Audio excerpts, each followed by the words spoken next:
Hello നമസ്കാരം. ഏവർക്കും master key അക്കാഡമിയിലേക്ക് സ്വാഗതം. നമ്മൾ ആദ്യ ക്ലാസ് വീഡിയോയിൽ നമ്മൾ പഠിച്ചത്, നമ്മൾ അറിയാൻ ശ്രമിച്ചത് റിസർച്ച് അസിസ്റ്റൻറ്റിൻ്റെ ഒരു ലോങ് ടേം ബാച്ചിൻ്റെ ആവശ്യകതയും എക്കണോമിക്സിൽ 2024 റിസർച്ച് അസിസ്റ്റൻ്റ് പരീക്ഷയിൽ ചോദിച്ച ചോദ്യങ്ങളുടെ ഒരു വിശകലനവുമാണ് നമ്മൾ പ്രധാനമായിട്ടും ചെയ്യാൻ ശ്രമിച്ചത്. അതിൽ സിലബസ് നമ്മളൊന്ന് ജസ്റ്റ് നോക്കിയിരുന്നു. 2 ചോദ്യങ്ങൾ നമ്മൾ പരിശോധിച്ചിരുന്നു. 2 ചോദ്യങ്ങളും മൊഡ്യൂൾ 1-ൽ നിന്നാണ് ചോദ്യങ്ങൾ വന്നത്. 2 മാർക്കിനായിരുന്നു ചോദ്യങ്ങൾ ചോദിച്ചത്. 2 ചോദ്യങ്ങൾ ചോദിക്കേണ്ടിയിരുന്നിടത്ത് 2 ചോദ്യങ്ങൾ ചോദിച്ചു. ഒരു ക്വസ്റ്റ്യൻ ഫൈനൽ കീ വന്നപ്പോൾ ഡിലീറ്റ് ചെയ്തു. ദെൻ 6 മൊഡ്യൂളുകളിൽ അടുത്ത 5 മൊഡ്യൂളുകളിൽ നിന്നായിട്ട് ചോദിച്ച 8 ചോദ്യങ്ങളാണ് ഇന്നത്തെ ക്ലാസ്സിൽ നമ്മൾ ഇന്ന് ഡിസ്കസ് ചെയ്യാനായിട്ട് പോകുന്നത്. ക്ലിയർ ആയിരിക്കുമല്ലോ? അപ്പോൾ നിങ്ങൾക്ക് പഠിക്കാനൊക്കെ ഒരു ഊർജം വന്നു തുടങ്ങിയോ? എന്താ തോന്നണേ? എന്താ പറയുക? പഠിക്കാനൊക്കെ ഒരു ഊർജം വന്നു തുടങ്ങിയോടാ? യെസ്. ഞാൻ കഴിഞ്ഞ ക്ലാസ്സിൽ ആവർത്തിച്ച അതേ പോയിന്റ് തന്നെ പറഞ്ഞു കഴിഞ്ഞാൽ, നമ്മൾ എത്ര കണ്ട് നീതിയോടെ സിലബസിനെ നമ്മൾ അപ്രോച്ച് ചെയ്യുന്നു, എത്ര കണ്ട് പരമാവധി നമ്മൾ സിലബസിൽ നിന്ന് പഠിക്കാൻ ശ്രമിക്കുന്നു, എത്ര കണ്ട് ചോദ്യങ്ങൾ നമ്മൾ പ്രാക്ടീസ് ചെയ്യാൻ ശ്രമിക്കുന്നു, നമ്മുടെ വിജയം അവിടെയാണ്. ചോദ്യപേപ്പറുകൾ എളുപ്പമുള്ളതാകട്ടെ, വളരെ ഹാർഡായിട്ടായിക്കട്ടെ, മീഡിയം ആയിക്കോട്ടെ, ഏതായിരുന്നാലും ഏത് ലെവലായിരുന്നാലും പഠിക്കുന്ന ഒരാൾക്ക് അതിൻ്റെ വെയിറ്റ് ഉണ്ട്, അതിൻ്റെ വെയിറ്റേജ് ഉണ്ട് എന്നുള്ളതാണ്. മനസ്സിലായോ? അതിൻ്റെ വെയിറ്റേജ് ഉറപ്പായിട്ടുമുണ്ട്. നല്ല എളുപ്പമാണെങ്കിൽ, നന്നായിട്ട് പഠിച്ച ഒരാളിന് നല്ല എളുപ്പമായിരിക്കും. ആണല്ലോ? സംശയമുണ്ടോ? നിങ്ങൾ ഒട്ടും വിഷമിക്കേണ്ട, നിങ്ങൾക്ക് തന്നെയായിരിക്കും റാങ്ക്. 2, എക്സാം ഹാർഡാണെങ്കിലോ, അതും നമുക്ക് ഹാർഡാണെങ്കിൽ, നമുക്ക് ഹാർഡാണെങ്കിൽ തീർച്ചയായിട്ടും ബാക്കിയുള്ളവർക്ക് വെരി വെരി ഹാർഡായിരിക്കും. മനസ്സിലായോ? അവിടെയും നമുക്കാണ് മേൽക്കോയ്മ. അപ്പോൾ പഠനമാണ് ഏറ്റവും പ്രാധാന്യം. നീതിയോടെ ആ വാക്ക് ഉറപ്പിച്ച് പറയാം, നിങ്ങൾ പരീക്ഷ ക്രാക്ക് ചെയ്യണം, നമുക്ക് കിട്ടണം. നമുക്ക് റിസർച്ച് അസിസ്റ്റൻ്റ് പരീക്ഷയിൽ നമുക്ക് ഉന്നത വിജയം, ഒരു 10 റാങ്കിനുള്ളിൽ നമുക്ക് ഉറപ്പായിട്ട് കിട്ടണം എന്നൊരു ലക്ഷ്യത്തോടു കൂടിയാണ് നിങ്ങളുടെ പഠനമെങ്കിൽ ഉറപ്പായിട്ടും, മനസ്സിലായോ, നമുക്ക് കിട്ടും. അതിനുവേണ്ടി വളരെ ഊർജ്ജത്തോടുകൂടി, വളരെ ആകാംക്ഷയോടുകൂടി, വളരെ സത്യസന്ധമായി നമുക്ക് നമ്മുടെ പഠനം ക്രമീകരിക്കാം. അപ്പോൾ അടുത്ത 8 ചോദ്യങ്ങളാണ് നമ്മൾ ഇന്നത്തെ ക്ലാസ്സിൽ ഡിസ്കസ് ചെയ്യുക. സിലബസ് നമ്മൾ നോക്കിയിരുന്നു. ആദ്യത്തെ 2 ചോദ്യവും നമ്മൾ എന്ത് ചെയ്തു? ഡിസ്കസ് ചെയ്തു. നിങ്ങൾക്ക് സംശയമില്ല എന്ന് വിചാരിക്കുന്നു. അടുത്ത 3-ാമത്തെ ചോദ്യത്തിലേക്ക് നമ്മൾ പോകുന്നു. നോക്കാം. 3-ാമത്തെ ചോദ്യം. അപ്പോൾ ഈ ചോദ്യം വന്നത് എംപ്ലോയ്മെന്റ് ഗ്യാരണ്ടി ആക്ട് 2005-ൽ നിന്നാണ്. നോക്കാം. The main features of the employment guarantee act 2005. അവിടെയും സ്റ്റേറ്റ്മെന്റുകളാണ്. നോക്കാം. ഫീച്ചേഴ്സ് ആണ് ചോദിച്ചിരിക്കുക. ഫസ്റ്റ് ഓപ്ഷൻ, ഫസ്റ്റ് സ്റ്റേറ്റ്മെന്റ്, അതിൻ്റെ ഫീച്ചർ ആണോ എന്നാണ് നമുക്ക് നോക്കേണ്ടത്. ഈ ക്വസ്റ്റ്യൻ ഡിലീഷനാണ്. ഈ ക്വസ്റ്റ്യൻ ഡിലീറ്റ് ചെയ്ത ക്വസ്റ്റ്യനാണ്. പക്ഷേ ഈ ചോദ്യം ഡയറക്റ്റ്ലി നമ്മുടെ സിലബസിൽ പറയുന്നില്ല. ഡയറക്റ്റ്ലി നമ്മുടെ സിലബസിൽ എംപ്ലോയ്മെന്റ് ഗ്യാരണ്ടി ആക്ടിനെ കുറിച്ച് പഠിക്കാനായിട്ട് നമ്മുടെ സിലബസിൽ പറയുന്നുണ്ടോ? 2-ാമത്തെ മൊഡ്യൂളിൽ നിന്നാണ്. നോക്കൂ. Role of planning in India and development, concept, measurement and magnitude of poverty, then role of inequality in income distribution, regional disparity in income, definition and measurement of unemployment, employment creation and poverty eradication program of Center and Kerala. ഇതിൽ നിന്നാണ് ചോദ്യം ഇട്ടിരിക്കുന്നത്. Poverty eradication programme of centre and Kerala, അല്ലെങ്കിൽ measurement of അൺഎംപ്ലോയ്മെൻറ്റും then employment creation. ഇതാണ് employment creation and poverty eradication programme of centre and Kerala. ഈ ഒരു ഭാഗത്തിൽ നിന്നാണ് ചോദ്യം തയ്യാറാക്കിയിരിക്കുന്നത്. മനസ്സിലായോ? അപ്പോൾ അതിൽ നിന്ന് ഡയറക്റ്റായിട്ട് ഒന്നുമല്ല ചോദ്യം വന്നിരിക്കുന്നത്. എംപ്ലോയ്മെൻറ്റ് ക്രിയേഷൻ നമുക്കറിയാം. National rural employment guarantee programme NREGP. പിന്നീട് അത് 2009 Mahatma Gandhi national rural employment guarantee programme അല്ലെ. ഇപ്പോൾ അത് 2026 ജൂലൈ 1 മുതൽ VBG റാംജി അല്ലേടാ, VBG റാംജി.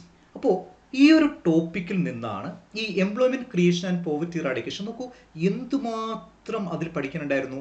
പ്ലാനിങ് ഉണ്ടായിരുന്നു, പോവർട്ടി എങ്ങനെ മെഷർ ചെയ്യാം, അതിൻ്റെ മാഗ്നിറ്റ്യൂഡ് എങ്ങനെ മെഷർ ചെയ്യാം, ഇൻഇക്വാലിറ്റി ഇൻ ഇൻകം ഡിസ്ട്രിബ്യൂഷൻ, അവിടെ നമ്മൾ ഗിനി കോഫിഷ്യൻ്റ്, ലോറൻസ് കർവ് ഒക്കെ പഠിച്ചു. ദെൻ ശേഷം regional disparity in income, definition and measurement of unemployment, then അതിൻ്റെ ടൈപ്സ് ഒക്കെ പഠിച്ചു പോയിട്ടും ചോദ്യകർത്താവ് തികച്ചും കറണ്ട് അഫേഴ്സുമായിട്ടൊക്കെ റിലേറ്റ് ചെയ്ത് കുറച്ച് അനലിറ്റിക്കലായിട്ട് കുറച്ച് പ്രാക്ടിക്കൽ നോളജ് നമ്മുടെ എക്കോണമിയിൽ ഇപ്പോൾ എംപ്ലോയ്മെൻറ്റ് ക്രിയേഷന് വേണ്ടി പാസ്സാക്കിയ NREGPയെ കുറിച്ചിട്ട് എന്തേലും നമ്മുടെ കുട്ടികൾക്ക് അറിയാമോ, അതിനെക്കുറിച്ച് ആ കുട്ടി നോക്കിയിട്ടാണോ, ബോധവാന്മാരാണോ എന്നൊക്കെ അറിയാൻ വേണ്ടിയിട്ട് ചോദ്യകർത്താവ് വളരെ ഡീപ്പായിട്ട് ഡയറക്റ്റ് ഒന്നും പറയാതെ, ഞാൻ പറഞ്ഞില്ലേ ഈ ആദ്യത്തെ 2 ചോദ്യങ്ങളും അത് തന്നെ ഡയറക്റ്റ്ലി ഉള്ളതല്ല, എന്നാൽ സിലബസ് പറയുന്നു സിലബസ് റിലേറ്റഡ് ആണെന്ന് പറയാം. പക്ഷെ സിലബസിൽ നിന്ന് ഡയറക്റ്റ് ആയിട്ടുള്ളൊരു ചോദ്യമല്ല, അതേപോലൊരു ചോദ്യമാണ് ഈ എംപ്ലോയ്മെന്റ് ക്രിയേഷൻ പറയുന്നുണ്ട്. അപ്പോൾ എംപ്ലോയ്മെന്റ് എങ്ങനെയൊക്കെ ക്രിയേറ്റ് ചെയ്യാൻ ശ്രമിച്ചു, പല രീതിക്ക് അല്ലെ, food for work programme, then അങ്ങനെ പല പ്രോഗ്രാംസും നമുക്ക് ഈ ആഫ്റ്റർ ഇൻഡിപെൻഡൻസ് പല 5 ഇയർ പ്ലാൻസിലൂടെ നടപ്പിലാക്കി. അതിൽ ഏറ്റവും റീസെൻ്റ് ആയിട്ട് നടപ്പിലാക്കിയതാണ് 2005 2005 NREGP ആക്ട്, നിങ്ങൾക്കറിയാം അല്ലേ. ഇപ്പോൾ റീസെൻ്റ് ആയിട്ട് ഇതായിരിക്കാം അടുത്ത പരീക്ഷയ്ക്ക് ഈ ഭാഗത്തുനിന്ന് ചോദ്യം വരികയാണെങ്കിൽ നമ്മൾ പ്രതീക്ഷിക്കേണ്ടത് VBG റാംജി അല്ലേ, വികസിത് ഭാരത് അല്ലേ, നമ്മൾ അതിൻ്റെ ഫുൾ നെയിം നമ്മൾ പഠിക്കും, VBG റാംജി. ക്ലിയർ. അപ്പോൾ അത് നമ്മൾ അറിഞ്ഞിരിക്കേണ്ടതാണ്. നമ്മൾ റിസർച്ച് അസിസ്റ്റൻ്റ് കോഴ്സിൽ ഈ മൊഡ്യൂൾ എടുക്കുന്ന സമയത്ത് നമ്മൾ Mahatma Gandhi national rural employment guarantee പ്രോഗ്രാമിനെ കുറിച്ചും പഠിക്കും. ദെൻ VBG റാംജിയെ കുറിച്ചും അതിൻ്റെ ഫീച്ചേഴ്സിനെ കുറിച്ചും രണ്ടും കൂടെ കമ്പയർ ചെയ്തൊക്കെ നമ്മൾ എന്ത് ചെയ്യും, പഠിക്കും. മനസ്സിലായി. അപ്പോൾ ഈ ചോദ്യം വന്നത് ഞാൻ പറഞ്ഞല്ലോ NREGP നിന്നാണ്, അല്ലെങ്കിൽ Mahatma Gandhi national rural employment guarantee പ്രോഗ്രാമിൽ നിന്നാണ് ക്വസ്റ്റ്യൻ വന്നത്. ക്ലിയർ ആണല്ലോ. യെസ്, ക്വസ്റ്റ്യൻ ഡിലീറ്റഡ് ആണ്. അപ്പോൾ അതിൻ്റെ ഫീച്ചേഴ്സ് ആണ് ക്വസ്റ്റ്യൻ ആയിട്ട് വന്നത്. നോക്കാം. Every household in rural India will have a right to at least 100 days of guaranteed employment every year for at least one adult member. Second, work should be given within 30 days of demanding it, and the work should be located within a 5-kilometer distance. 5% of wage may be deducted as contributions to welfare schemes like health insurance, accident insurance, etc. Fourth option, the Grama Sabha will monitor the work of Grama Panchayat by way of social audit. ഇങ്ങനെ 4 options ആണ് ഉണ്ടായിരുന്നത്. Question unfortunately എന്ത് ചെയ്യപ്പെട്ടു, delete ചെയ്യപ്പെട്ടു എന്നുള്ളതാണ്. മനസ്സിലായോ? ശരി. അപ്പോൾ എന്തായാലും ഞാൻ ഇതിൻ്റെ ഓപ്ഷൻ അനാലിസിസിലേക്കൊന്നും പോകുന്നില്ല. എങ്കിലും നമ്മൾ ഇനി ഫോക്കസ് ചെയ്യേണ്ടത് VBG റാംജി അല്ലെങ്കിൽ രണ്ടും കൂടെ കമ്പയർ ചെയ്തിട്ടുള്ള ഒരു ചോദ്യം നമുക്ക് അടുത്ത റിസർച്ച് അസിസ്റ്റന്റ് പരീക്ഷയ്ക്ക് പ്രതീക്ഷിക്കാം, ക്വസ്റ്റ്യനായിട്ട് പ്രതീക്ഷിക്കാം. അപ്പോൾ എങ്കിലും നമുക്കറിയാം Mahatma Gandhi national rural employment guarantee programme അല്ലേ, is a right based employment programme ആണ്, enacted by government of India ആണ്, to provide guaranteed wage employment to rural households ആണല്ലോ. Guaranteed wage employment to rural household. Clear. ഇതിൻ്റെ വന്നപ്പോൾ ഇതിൻ്റെ പേര് national rural employment guarantee എന്നായിരുന്നു. മനസ്സിലായി. National rural employment guarantee act മനസ്സിലായി, 2005. Then rename ചെയ്തു 2009 Mahatma Gandhi national rural employment guarantee act അല്ലെ, MG നരേഗ അല്ലെ Mahatma Gandhi national rural employment guarantee programme. Clear. അല്ലെങ്കിൽ ഗ്യാരണ്ടി ആക്ട്, അത് 2009 Basically, original act was passed in 2005, implemented in 2nd February 2006. മറക്കരുത്, act pass ചെയ്ത് 2005 implement ചെയ്ത് 2nd February 2006 ആണ്. ഇതിൻ്റെ പ്രോഗ്രാം ഇംപ്ലിമെന്റേഷൻ മിനിസ്ട്രി എന്ന് പറയുന്നത് മിനിസ്ട്രി ഓഫ് റൂറൽ ഡെവലപ്മെന്റ് ആണ്.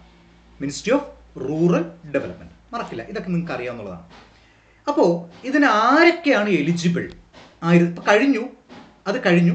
അപ്പോൾ ആരൊക്കെയാണ് എലിജിബിൾ എന്ന് നോക്കിക്കഴിഞ്ഞാൽ ഇത് റൂറൽ ഹൗസ് ഹോൾഡ്സ് ഒള്ളിയാണ് ഈ പ്രോഗ്രാമിൻ്റെ. നമുക്ക് മറ്റത് അയ്യങ്കാളി നമുക്കറിയാം, എന്താ അർബൻ ഏരിയയിലേക്ക് വേണ്ടിയിട്ട് എന്താ അയ്യങ്കാളി കേരള എന്ത് ചെയ്തിട്ടുണ്ട്, അയ്യങ്കാളി യുടെ പേരിൽ ഒരു എംപ്ലോയ്മെൻറ്റ് ക്രിയേഷൻ പ്രോഗ്രാം സ്റ്റാർട്ട് ചെയ്തിട്ടുണ്ട്. മനസ്സിലായോ? അപ്പോൾ കേന്ദ്ര ഗവൺമെൻറ് കൊണ്ടുവന്ന ഈ ഒരു പ്രോഗ്രാം ആർക്ക് മാത്രമാണ്? റൂറൽ ഹൗസ് ഹോൾഡ്സിനാണ്.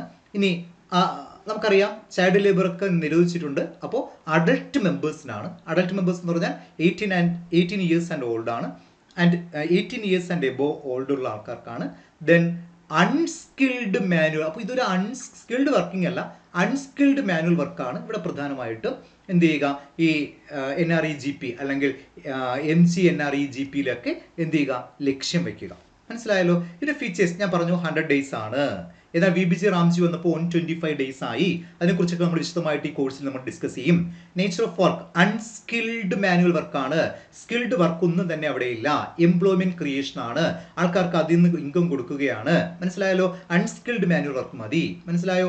Then employment must be given within 15 days of demand ആണ്. അവർ ആവശ്യപ്പെടുന്നതിന് 15 ദിവസത്തിനുള്ളിൽ എന്ത് ചെയ്യണം, ജോബ് നൽകണം. നമുക്കറിയാം ജോബ് കാർട്ട്, ആ കാര്യങ്ങളൊക്കെ നിങ്ങൾക്ക് അറിയാം. ഇനി employment is not provided, employment നൽകിയില്ല എങ്കിൽ തീർച്ചയായിട്ടും unemployment allowance must be paid. മനസ്സിലായോ?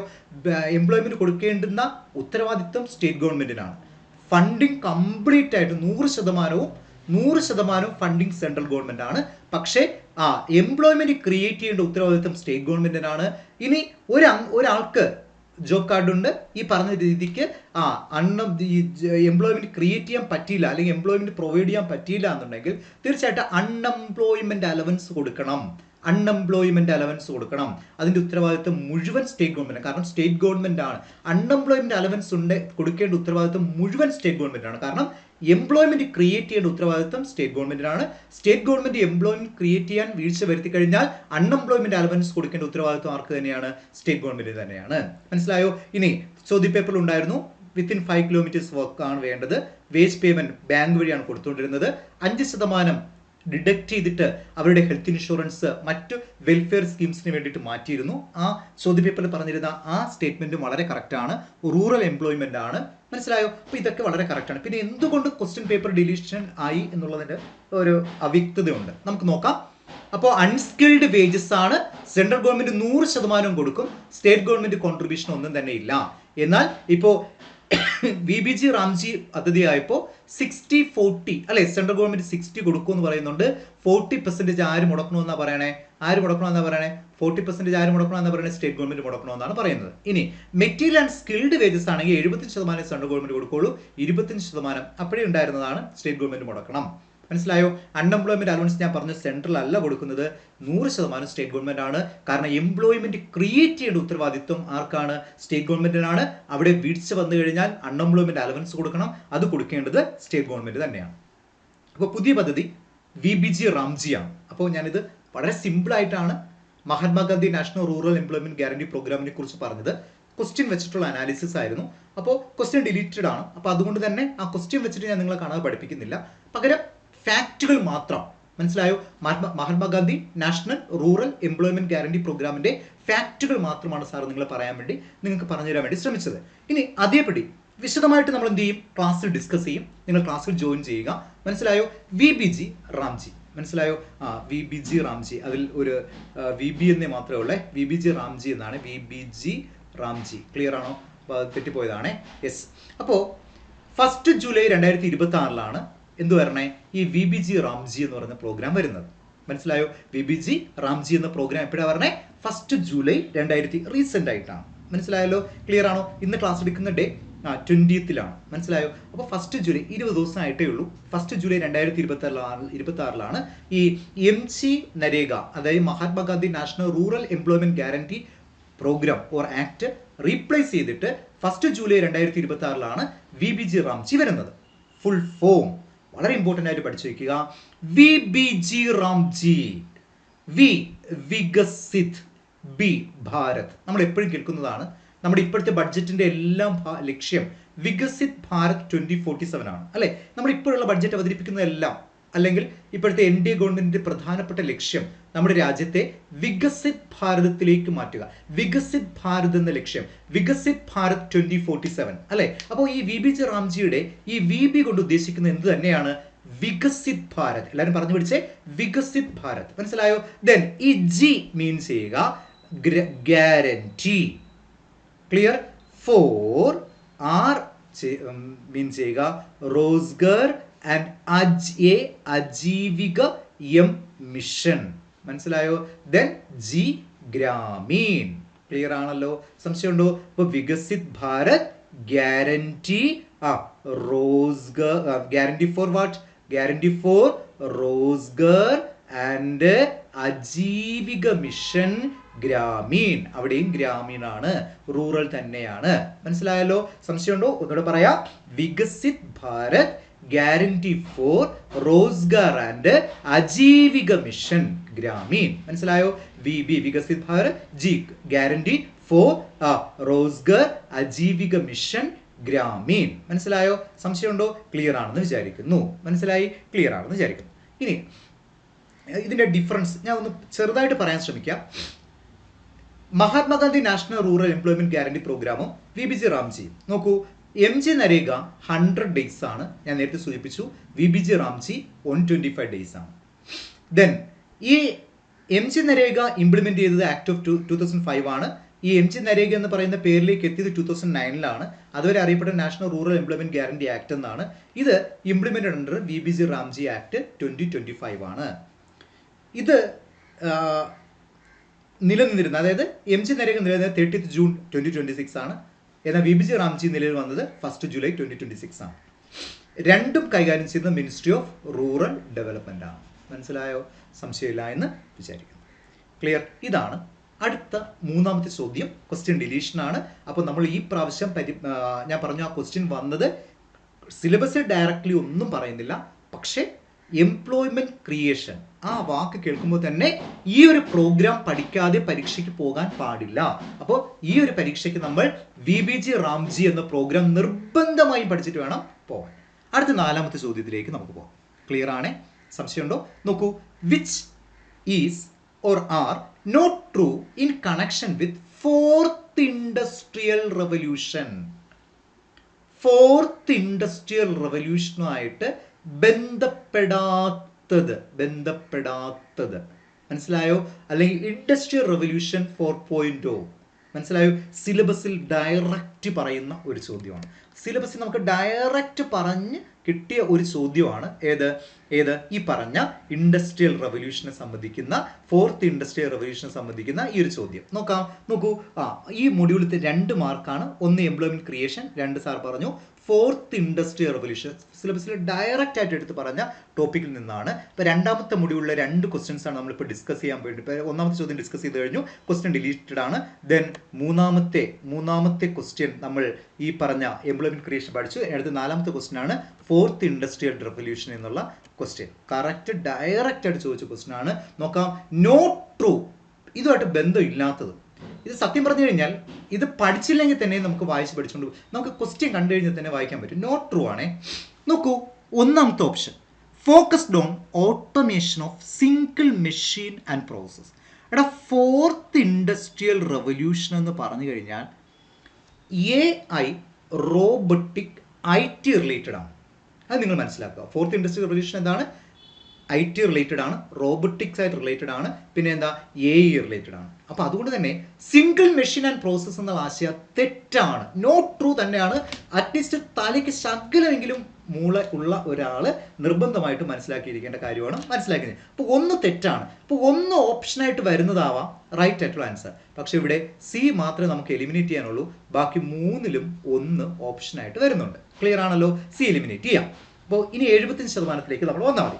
ഇനി digitisation of product and service offering. നമുക്കറിയാം ഡിജിറ്റൈസേഷൻ ഒക്കെ നടക്കുന്നത് AI IT റോബോട്ടിക് യുഗത്തിലാണ്. അപ്പോൾ 2 ഉറപ്പായിട്ടും വരത്തില്ല.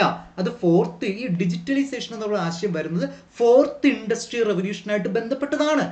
മനസ്സിലായില്ലേ? അപ്പോൾ ഈ ഡിജിറ്റൈസേഷൻ എന്ന് പറയുന്ന ആ വേർഡ് വന്ന് ആ കീവേഡ് വെച്ചാൽ തന്നെ നമുക്കത് വരത്തില്ല എന്ന് പറയാം. അപ്പോൾ 2 ഓപ്ഷൻ വരുന്ന എല്ലാം നമുക്ക് ഡിലീറ്റ് ചെയ്യാം. അപ്പോൾ 2 ഓപ്ഷൻ വരുന്ന ബി അങ്ങ് നമുക്കങ്ങ് ഡിലീറ്റ് ചെയ്യാം. മനസ്സിലായോ? ഇനിയുള്ളത് ഒന്നും ദെൻ എയും ഡിയും ആണ് ഉള്ള ഓപ്ഷൻ മാത്രമേ ഉള്ളൂ. ഇനി മൂന്നാമത്തത് പരിശോധിച്ച് ശരിയായി കഴിഞ്ഞാൽ നമുക്ക് അത് ഒരു തീരുമാനത്തിലെത്താം. മൂന്നാമത്തെ നോക്കൂ, assembly line lead mass production with use of electrical energy. Assembly line lead mass production with the use of electrical energy. Electrical എനർജിയെ കുറിച്ച് പറയുന്നത് ഏത് ഇൻഡസ്ട്രി റെവല്യൂഷനാണ്? ഏത് ഇൻഡസ്ട്രി റെവല്യൂഷനാണ് ഈ ഇലക്ട്രിക്കൽ എനർജിയെ കുറിച്ച് പറഞ്ഞത്? സെക്കൻഡ് ഇൻഡസ്ട്രിയൽ റെവല്യൂഷനിലാണ്. ഇൻഡസ്ട്രി റെവല്യൂഷൻ 2.0 എന്ത് പറയുക, ഈ ഇലക്ട്രിക്കൽ എനർജിയെ കുറിച്ചൊക്കെ പറയുക. അപ്പോൾ അത് ഫോർത്ത് ഇൻഡസ്ട്രിയൽ റെവല്യൂഷനായിട്ട് ഒരു ബന്ധവും ഇല്ല. അപ്പോൾ അതുകൊണ്ട് തന്നെ എന്താണ് തേർഡ് ഓപ്ഷൻ? എന്താണ് തേർഡ് ഓപ്ഷൻ? നോട്ട് റിലേറ്റഡ് ആണ്. അപ്പോൾ അത് ഓപ്ഷനായിട്ട് വരാം. 1ഉം 3ഉം ശരിയല്ലേ? അപ്പോൾ ഓപ്ഷൻ ഡി റൈറ്റ് ആൻസറിലേക്ക് പോകാം. അപ്പോൾ ഓപ്ഷൻ 1ഉം കറക്റ്റ് ആണ്, ഓപ്ഷൻ 3ഉം റൈറ്റ് ആണ്. അപ്പോൾ അത് 1ഉം 3ഉം വരുന്ന റൈറ്റ് ആയിട്ടുള്ള ഓപ്ഷൻ ഏതെന്ന് ചോദിച്ചു കഴിഞ്ഞാൽ ഓപ്ഷൻ ഡി ആണ്. മനസ്സിലായോ? അപ്പം നമ്മൾ മനസ്സിലാക്കേണ്ടത് ക്വസ്റ്റ്യൻ പേപ്പറിൽ ഫോർത്ത് ഇൻഡസ്ട്രിയൽ റെവല്യൂഷൻ മാത്രമേ പറഞ്ഞിട്ടുള്ളൂ. പക്ഷേ ഈ ചോദ്യം നമ്മൾ ആൻസർ ചെയ്യണമെങ്കിൽ ഫസ്റ്റും സെക്കൻഡും തേർഡും ഫോർത്തും മനസ്സിലാക്കണമെന്നുള്ളതാണ്. മനസ്സിലായില്ലേ? ഫസ്റ്റും അറ്റ്ലീസ്റ്റ് സെക്കൻഡും തേർഡും ഫോർത്തും നിർബന്ധമായിട്ട് മനസ്സിലാക്കണമെന്നുള്ളതാണ്. ഇനി നാലാമത്തെ ഓപ്ഷൻ നോക്കൂ, bring together technology forces such as IoT, cloud computing, big data analytic, augmented reality, robotics etcetera. തീർച്ചയാണ് ക്ലിയർ. ഫോർത്ത് ഇൻഡസ്ട്രിയൽ റെവല്യൂഷൻ തന്നെയാണ്. അപ്പോൾ നാലാമത്തെ ഓപ്ഷൻ റൈറ്റ് ആണ്. അപ്പോൾ 4 വരുന്ന ഓപ്ഷൻസ് ഒക്കെ ഡിലീറ്റ് ചെയ്യാം. പക്ഷേ നാലാമത്തെ ഓപ്ഷൻ ഇട്ടിട്ട് ഇല്ല. മനസ്സിലായല്ലോ? സംശയമുണ്ടോ? അപ്പോൾ നല്ലൊരു ചോദ്യം. Fourth industrial revolution direct question ആയിരുന്നു. പക്ഷെ ചോദ്യകർത്താവ് ഈ ചോദ്യം ചോദിച്ചപ്പോൾ സെക്കൻഡും തേർഡും എല്ലാം കണക്ട് ചെയ്താണ് ചോദ്യങ്ങൾ ചോദിച്ചത്. മനസ്സിലായോ? അപ്പോൾ PG ലെവലാണ്. ഫോർത്ത് ഇൻഡസ്ട്രിയൽ റെവല്യൂഷൻ മാത്രം ഉണ്ടെന്ന് തിരിച്ച് കാര്യമില്ല. ഫസ്റ്റും സെക്കൻഡും തേർഡൊക്കെ ബേസിക് ആയിട്ടൊരു ധാരണ ഒരു ഉദ്യോഗാർത്ഥിക്ക് ഉണ്ടാകണം. മനസ്സിലായോ? അപ്പോൾ നമുക്ക് നോക്കാം. അപ്പോൾ automation and single machine and process, അത് തേർഡ് ഇൻഡസ്ട്രിയൽ റെവല്യൂഷനുമായിട്ട് ബന്ധപ്പെട്ടതാണ്. ക്ലിയർ ആണോ? ദെൻ അടുത്ത digitisation of product and service. ഞാൻ പറഞ്ഞു ട്രൂ ആണ്. 4.0 എംഫസൈസ് ചെയ്യുന്നതാണ്. ഡിജിറ്റൽ പ്രോഡക്റ്റുകളും സ്മാർട്ട് സർവീസസുകളും ഡിജിറ്റൽ ബിസിനസ് മോഡൽസ് എല്ലാം ഫോർത്ത് ഇൻഡസ്ട്രിയൽ റെവല്യൂഷന്റെ ഭാഗമാണ്. അതായത് ഇൻഡസ്ട്രിയൽ റെവല്യൂഷൻ 4.0യുടെ റിസൾട്ട് തന്നെയാണ്. ഇനി assembly line lead mass production with the use of electrical energy. ഞാൻ പറഞ്ഞു എന്താണ് സെക്കൻഡ് ഇൻഡസ്ട്രിയൽ റെവല്യൂഷനായിട്ട് ബന്ധപ്പെട്ടതാണ്. അതായത് ഹെൻറി ഫോർഡ് അസംബ്ലി ലൈനും ഇലക്ട്രിസിറ്റിയും മാസ് പ്രൊഡക്ഷനും ഒക്കെ പറയുന്നത് സെക്കൻഡ് ഇൻഡസ്ട്രിയൽ റെവല്യൂഷൻ അഥവാ ഇൻഡസ്ട്രിയൽ റെവല്യൂഷൻ 2.0 ആണ്. മനസ്സിലായി? ഇനി റോബോട്ടിക്കുമായിട്ട് ബന്ധപ്പെട്ടിട്ടുള്ള ബിഗ് ഡേറ്റ അനലിറ്റിക്കുമായിട്ട് ബന്ധപ്പെട്ടിട്ടുള്ള ക്ലൗഡ് കമ്പ്യൂട്ടിംഗ് ആയിട്ട് ബന്ധപ്പെട്ടിട്ടുള്ള IoT ഇന്റർനെറ്റ് ഓഫ് തിങ്സുമായിട്ട് ബന്ധപ്പെട്ടുള്ള കാര്യങ്ങളൊക്കെ ഏതാണ്? ഇൻഡസ്ട്രിയൽ റെവല്യൂഷൻ 4.0 ആണ്. അപ്പോൾ ഇത് വളരെ ഇമ്പോർട്ടൻ്റ് ആണ്. അടുത്ത പരീക്ഷയ്ക്ക് നമുക്ക് ഇതിൽ നിന്നൊരു ചോദ്യം പ്രതീക്ഷിക്കാം. വളരെ ഇമ്പോർട്ടൻ്റ് ആണ്. ക്ലിയർ ആണെന്ന് വിചാരിക്കുന്നു. അപ്പോൾ ഞാൻ ആ ഓപ്ഷൻ എലിമിനേഷൻ ടെക്നിക്സ് ഒക്കെ ഉപയോഗിച്ചുകൊണ്ട് എലിമിനേറ്റ് ചെയ്യുകയും റൈറ്റ് ഓപ്ഷനിൽ എത്തിക്കുകയും ദെൻ റൈറ്റ് ആയിട്ടുള്ള ഓപ്ഷൻസ് കണ്ടെത്തിയിട്ട് നോട്ട് ട്രൂ കണ്ടെത്തുന്ന ആ ടെക്നിക്സ് ഒക്കെ നിങ്ങൾക്ക് മനസ്സിലായെന്ന് ഞാൻ വിചാരിക്കുന്നു. വളരെ ഇൻഫോർമേറ്റീവ് ആയിട്ട് ഒന്ന് ചിന്തിച്ചു കഴിഞ്ഞാൽ ബേസിക്കലി ലോജിക്കൽ റീസൺസ് വെച്ച് കഴിഞ്ഞാൽ തന്നെ നമുക്ക് ഈ ആൻസർ കണ്ടെത്താൻ പറ്റേണ്ടതായിരുന്നു. ഇനി അടുത്ത ചോദ്യം, ഇത് അറിയാമെങ്കിൽ മാത്രം ആൻസർ ചെയ്യാൻ പറ്റുന്ന ഒരു ചോദ്യമാണ്. ക്വസ്റ്റ്യൻ ഇതാണ്: if the marginal opportunity cost is constant the production possibility curve will be. ഇത് logically economics പഠിച്ചവർക്കോ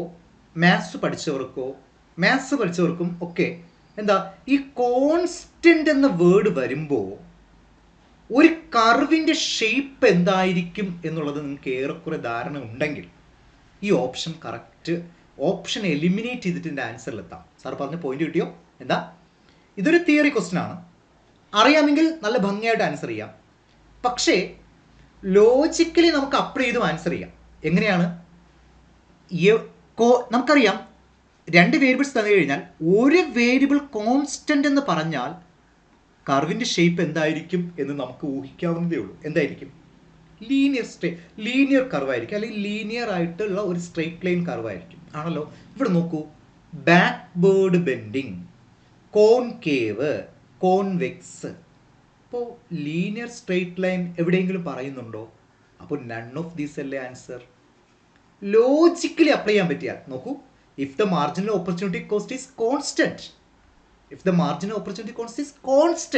the production possibility കർവിൻ്റെ ഷേപ്പ് കോൺസ്റ്റന്റ് ആണെങ്കിൽ കർവ് നമുക്കറിയാം ലീനിയർ സ്ട്രെയിറ്റ് ലൈൻ ആണ്. ആണല്ലോ. അങ്ങനെ ഒരു ഓപ്ഷൻ ഉണ്ടോ? So none of the above ആണ്. ശരിയല്ലേ?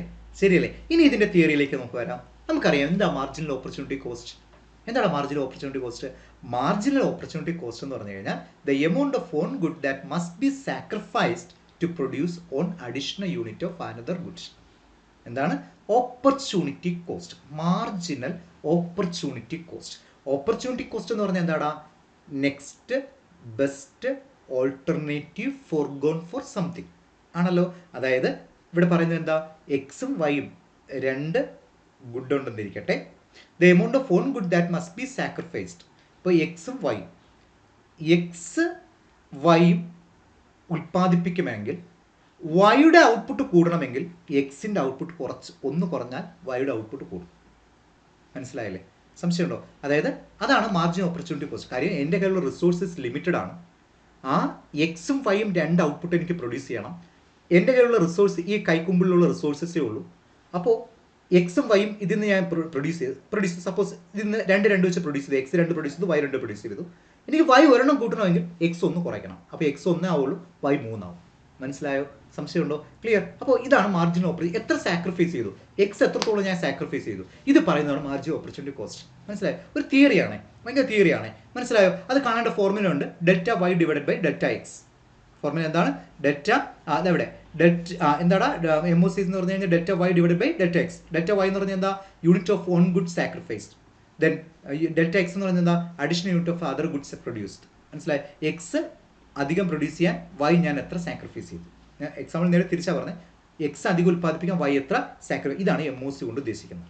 നോക്കൂ, ഇപ്പോൾ എക്സ് 0, അപ്പോൾ സാറ് 100 വൈ പ്രൊഡ്യൂസ് ചെയ്തു. എൻ്റെ കയ്യിൽ ഇത്രയും ഈ എൻ്റെ കൈക്കുമ്പിളിലുള്ള ഔട്ട്പുട്ട് ഉണ്ട്, റിസോഴ്സസ് ഉണ്ട്. അത് സപ്പോസ് എത്രയാവട്ടെ, ഒരു 1000 രൂപയുടെ സാധനം ഉണ്ട്. എക്സും വൈ എനിക്ക് പ്രൊഡ്യൂസ് ചെയ്യണേ. എക്സ് 0 പ്രൊഡ്യൂസ് ചെയ്തപ്പോൾ സാർ വൈ 100 പ്രൊഡ്യൂസ് ചെയ്തു. എന്നാൽ എക്സ് ഒരെണ്ണം പ്രൊഡ്യൂസ് ചെയ്യണമെങ്കിൽ വൈയുടെ 10 എണ്ണം സാർ എന്ത് ചെയ്യണം? ഫോർഗോൺ ചെയ്യണം, സാക്രിഫൈസ് ചെയ്യണം. ഇതിനാണ് എം ഒ സി എന്ന് പറയുക. അപ്പോൾ ഡെൽറ്റ വൈ എത്ര സാക്രിഫൈസ് ചെയ്തു? 10. എന്ത് പ്രൊഡ്യൂസ് ചെയ്യാൻ? ഒരു യൂണിറ്റ് എക്സ് പ്രൊഡ്യൂസ് ചെയ്യാൻ, അല്ലേ? 0 1 1 അപ്പോൾ ഒരെണ്ണം പ്രൊഡ്യൂസ് ചെയ്യാൻ. ശരിയല്ലേടാ? ശരിയല്ലേ? So delta y divided by delta x. Delta y എത്ര സാക്രിഫൈസ് ചെയ്തു? 100ൽ നിന്ന് 90 അപ്പോൾ എത്ര സാക്രിഫൈസ് ചെയ്തു? 10 സാക്രിഫൈസ് ചെയ്തിട്ടാണ് സാർ എക്സിൻ്റെ ഒരെണ്ണം പ്രൊഡ്യൂസ് ചെയ്തത്. ശരിയല്ലേ? 10/1 10 ആണ് ഇവിടുത്തെ എം ഒ സി. ഇനി വീണ്ടും എക്സ് അധികം ഒന്ന് പ്രൊഡ്യൂസ് ചെയ്യാൻ സാർ 90ൽ നിന്ന് 80 ആക്കി. വൈ 90 പ്രൊഡ്യൂസ് ചെയ്യുന്നത് 80 ആക്കി. വീണ്ടും 10 സാക്രിഫൈസ് ചെയ്തിട്ടാണ് സാറ് എക്സിൻ്റെ അധികമായിട്ട് ഒരെണ്ണം കൂടെ പ്രൊഡ്യൂസ് ചെയ്ത്. നേരത്തെ ഒരെണ്ണം പ്രൊഡ്യൂസ് ചെയ്തു, ഇപ്പോൾ 2 എന്ന് പറഞ്ഞാൽ ഒരെണ്ണം കൂടെ പ്രൊഡ്യൂസ് ചെയ്തു. ക്ലിയർ ആണേ? സംശയമുണ്ടോ? ഒരെണ്ണം കൂടെ അധികം പ്രൊഡ്യൂസ് ചെയ്തത്. അപ്പോൾ അവിടെയും സാർ സാക്രിഫൈസ് ചെയ്ത് 10 തന്നെയാണ് വൈ. എക്സ് ഒരെണ്ണം പ്രൊഡ്യൂസ് ചെയ്യാൻ, അപ്പോഴും അവിടെ എം ഒ സി. അപ്പോൾ എം ഒ സി നോക്കൂ, ഇവിടെ എല്ലാം കോൺസ്റ്റന്റ് ആണ്, അല്ലേ? നിങ്ങൾ ഇവിടെ വർക്ക് ചെയ്ത് നോക്കണേ, താഴോട്ട് വർക്ക് ചെയ്തേ. 80 70 ആയി. അപ്പോൾ 10 സാർ സാക്രിഫൈസ് ചെയ്തു. ഒരു എക്സ് പ്രൊഡ്യൂസ് ചെയ്യാൻ, 2ൽ നിന്ന് 3 ആയി. ഒരു എക്സ് പ്രൊഡ്യൂസ് ചെയ്യാൻ, അല്ലേ? അപ്പോൾ 10/1 അവിടെയും 10 ആണ്. ദെൻ 7 70 60 ആയി. അവിടെയും സാറ് 10 സാക്രിഫൈസ് ചെയ്തു. എന്തിനു വേണ്ടി? 3ൽ നിന്ന് 4 ആയി എക്സ് ഉയർത്താൻ. അപ്പോൾ അവിടെയും എം ഒ സി കോൺസ്റ്റന്റ് ആണെങ്കിൽ പ്രൊഡക്ഷൻ പോസിബിലിറ്റി കർവ് എന്തായിരിക്കും? എം ഒ സി കോൺസ്റ്റന്റ് ആണെങ്കിൽ പ്രൊഡക്ഷൻ പോസിബിലിറ്റി കർവ് എന്താണ്? ഒരു സ്ട്രെയിറ്റ് ലൈൻ ആയിരിക്കും, ലീനിയർ പി പി സി ആയിരിക്കും. മനസ്സിലായോ? കോൺസ്റ്റന്റ് സ്ലോപ്പ് ആയിരിക്കും. മനസ്സിലായോ? ക്ലിയർ ആണോ? കാര്യം ഒരു സ്ട്രെയിറ്റ് ലൈൻ ആയിരിക്കും. Straight line P P C എന്താ കാണിക്കുക? കോൺസ്റ്റന്റ് ആയിട്ടുള്ള സ്ലോപ്പാണ്, കോൺസ്റ്റന്റ് സ്ലോപ്പ്. നിങ്ങൾക്കത് മാത്തമെറ്റിക്സ് ആർക്കൊക്കെ എളുപ്പത്തിൽ മനസ്സിലാക്കാവുന്നതും ഈസി ആയിട്ട് പഠിക്കാവുന്നതായിട്ടുള്ള കാര്യമാണ്. അപ്പോൾ കോൺസ്റ്റന്റ് ആണെങ്കിൽ ഓപ്പർച്യൂണിറ്റി കോസ്റ്റ്, അതായത് M O C marginal opportunity cost constant ആണെങ്കിൽ, അതാണ് വളരെ പോയിന്റ്. നമ്മളിത് പഠിച്ച കാര്യങ്ങളാണ്. മാർജിനൽ ഓപ്പർച്യൂണിറ്റി കോസ്റ്റ് കോൺസ്റ്റന്റ് ആണെങ്കിൽ പി പി സിയുടെ ഷേപ്പ് സ്ട്രെയിറ്റ് ലൈൻ ആയിരിക്കും. ഇനി മാർജിൻ ഓപ്പർച്യൂണിറ്റി കോസ്റ്റ് ഇൻക്രീസിങ് ആണെങ്കിൽ, നമ്മളിത് തിയറി പഠിക്കുമ്പോൾ വിശദമായിട്ട് ഇത് പഠിക്കും. സാർ ഇതിന്റെ റിസൾട്ട് മാത്രമാണ് പറയുന്നത്. ഇൻക്രീസിങ് ആണെങ്കിൽ കോൺകേവ് ആയിരിക്കും. പി പി സിയുടെ ഷേപ്പ് എന്തായിരിക്കും? കോൺകേവ്. കാണാതെയോ മനസ്സിലാക്കി പഠിക്കാൻ സാർ അത് എക്സ്പ്ലെയിൻ ചെയ്തിട്ടില്ല. അപ്പോൾ അത് എക്സ്പ്ലെയിൻ ചെയ്ത് നമ്മൾ ക്ലാസ്സിൽ പഠിക്കും. ക്ലിയർ? നിങ്ങളത് ജോയിൻ ചെയ്യുക മാസ്റ്റർ കീയിൽ. ദെൻ ഡിക്രീസിങ്, കുറയുകയാണെങ്കിൽ കോൺവെക്സ് ആയിരിക്കും പി പി സിയുടെ ഷേപ്പ്. വളരെ ഇമ്പോർട്ടൻ്റ് ആണ്, പരീക്ഷയ്ക്ക് ചോദിക്കാം. ക്ലിയർ ആണല്ലോ? പി പി സിയുടെ ഷേപ്പ് പരീക്ഷയ്ക്ക് ചോദിക്കാം. ക്ലിയർ ആണേ? സംശയമില്ല. ഇതിൻ്റെ തിയറിറ്റിക്കൽ എക്സ്പ്ലനേഷൻസ് ഉണ്ട്. അത് നമ്മൾ എന്ത് ചെയ്യും, ക്ലാസ്സിൽ ഡിസ്കസ് ചെയ്യും. ക്ലിയർ ആണ്? ഇപ്പോൾ കോൺസ്റ്റന്റ് ആണെങ്കിൽ PPCയുടെ ഷേപ്പ് സ്ട്രൈറ്റ് ലൈൻ ആണ്, ഇൻക്രീസിംഗ് ആണെങ്കിൽ കോൺകേവ് ആണ്, ഡിക്രീസിംഗ് ആണെങ്കിൽ കോൺവെക്സ് ടു ഒറിജിൻ ആണ്. ക്ലിയർ ആണെന്ന് വിചാരിക്കും. ഇനി ആറാമത്തെ അടുത്ത ചോദ്യത്തിലേക്ക് പോകുന്നു. അടുത്ത ചോദ്യം നോക്കാമല്ലോ. ഈ ചോദ്യം വന്നത് സിലബസിൽ നമുക്ക് എവിടെയെന്ന് പരിശോധിക്കാം. ബാക്കിൽ പോകുമ്പോഴത്തേക്ക് ഒത്തിരി സമയം എടുക്കുന്നുണ്ട്, എങ്കിലും നമുക്ക് നോക്കാം. ക്വസ്റ്റ്യൻ നോക്കിയിട്ട് വന്നെങ്കിൽ കൊള്ളായിരുന്നു അല്ലേ? ക്വസ്റ്റ്യൻ നോക്കിയിട്ട് നമുക്ക് അങ്ങോട്ട് വരാം. ക്വസ്റ്റ്യൻ നോക്കിയിട്ട് വരാം. യെസ്, നോക്കാം. ആറാമത്തെ ചോദ്യമാണേ. വളരെ സിമ്പിളായിട്ടുള്ളൊരു ക്വസ്റ്റ്യനാണ്. നമുക്ക് ഈ ക്വസ്റ്റ്യനും ഞാൻ പറയുന്ന പോലെ നമുക്കൊരു ഒരു കോമൺ സെൻസ് ഉപയോഗിച്ച് നമുക്ക് എഴുതാവുന്ന ഒരു ക്വസ്റ്റ്യൻ ആയിരുന്നു. അതുകൊണ്ടാണ് ഞാൻ പറഞ്ഞത്, ആരെഴുതിയെങ്കിലും 5 മാർക്ക് നമുക്കിതിൽ കിട്ടാവുന്നതാണ്. മനസ്സിലായോ? യെസ്, ആറാമത്തെ ചോദ്യം. Once the need of policy change is recognized, once the need for policy change is recognized, the government has to evaluate the possible alternative possibilities. Clear? The government has to evaluate the possible alternative policies. It is termed as, നോക്കൂ, once the need for policy change is recognized. ഇപ്പോൾ ഒരു policy പൊയ്ക്കൊണ്ടിരിക്കുകയാണ്, പക്ഷേ policy change ആക്കണമെന്ന് recognise ചെയ്ത് കഴിഞ്ഞാൽ the government has to evaluate the possible alternative policies. അങ്ങനെയെങ്കിൽ government എന്ത് ചെയ്യും? Alternative ആയിട്ടുള്ള പോളിസികൾ ഇവാലുവേറ്റ് ചെയ്യാൻ തുടങ്ങും. ഇങ്ങനെ ഇവാലുവേറ്റ് ചെയ്യുന്ന ആ ആശയത്തെ വിളിക്കുന്ന പേരാണ്, നമ്മൾ വിളിക്കുന്ന ഒരു പേരാണ്. കാര്യം ഇപ്പോൾ പോളിസി ചേഞ്ച് വേണം. സോ പോളിസി ചേഞ്ച് വേണമെങ്കിൽ ഓൾട്ടർനേറ്റീവ് പോളിസിയിലേക്ക് ഗവൺമെൻറ് പോകും. ഡിസിഷൻ പെൻഡിങ് ആയിട്ട് വരണം. ആ ഡിസിഷൻ അല്ലേ എടുക്കേണ്ട പുതിയൊരു പോളിസിയായിട്ട് ആ ഡിസിഷൻ പ്രോസസ്സിലേക്ക് പോകണം. അപ്പോൾ അങ്ങനെ വരുന്ന ആ ഒരു ടൈമിലെ ലാഗിനെ വിളിക്കുന്ന പേര് ഇറ്റ് ഈസ് ടേംഡ് ആസ്, എന്താ വിളിക്കുക? ഇമ്പാക്ട് ലാബാണോ, ഇംപ്ലിമെൻറ്റേഷൻ ലാഗാണോ, റിക്കഗ്നിഷൻ ലാഗാണോ? റിക്കഗ്നിഷൻ ഓൾറെഡി റിക്കഗ്നൈസ് ചെയ്തു എന്ന് പറഞ്ഞു. അപ്പോൾ എന്തായാലും ഓപ്ഷൻ എ അല്ല. മനസ്സിലായി? Evaluate the possible alternative. Evaluate the possible alternative ആണ്. ഇവാലുവേറ്റ് ദ പോസിബിൾ ഓൾട്ടർനേറ്റീവ് ആണ്. അപ്പോൾ അവിടെ ഇവാലുവേറ്റ് ഇമ്പാക്ട് നോക്കേണ്ട കാര്യമില്ല. ഇമ്പാക്ട് ലാഗല്ല. ഒരെണ്ണം ഇംപ്ലിമെന്റ് ചെയ്തിരുന്നാലേ ഇമ്പാക്ട് മനസ്സിലാക്കാൻ പറ്റുള്ളൂ. ദെൻ ഇംപ്ലിമെന്റ് ചെയ്യുന്ന കാര്യത്തെക്കുറിച്ചും അല്ല പറയുന്നത്. അപ്പോൾ ഇംപ്ലിമെന്റേഷനും എത്തിയിട്ടില്ല. അതിലേക്കുള്ള ഓൾട്ടർനേറ്റീവ്സിന്റെ ഇവാലുവേഷൻ നടക്കുന്നേ ഉള്ളൂ. എന്ന് പറഞ്ഞാൽ എന്താ?